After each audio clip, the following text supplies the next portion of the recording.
Galatians 1 verses 6 and 7.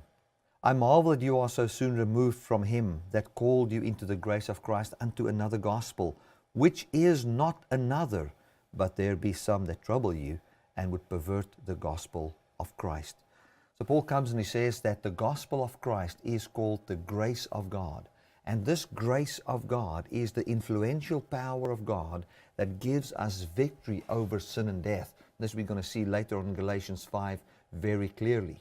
And Paul, from a heart that's concerned with brothers that's sitting around him as he's writing this letter, is speaking his concern. And he says to them that this turning away from the good news of Christ is not unto another good news, for there is no other good news at all.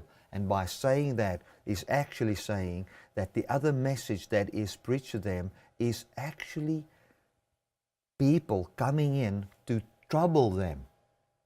That this means trouble. This does not mean good news. This is not good tidings, glad tidings of good things. This is not the kingdom of God. This is not the power of God. This is not God's dream, but it's actually returning unto what he called in verse 4, back unto this present evil world, where people will be going back to what is evil, where people will be going back to the system of death and destruction.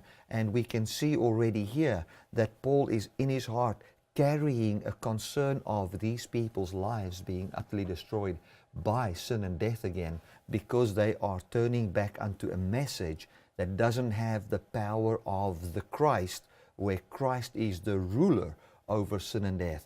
And Paul said it is so easy to turn back from this by going back unto the law, by being deceived by people that are troubling you.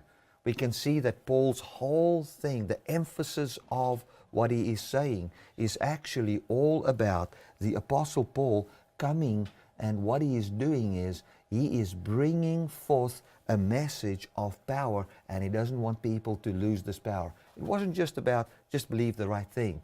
Paul was carrying something in his heart. This is a message that is good news, and there are people that are perverting this, and now you are not in grace.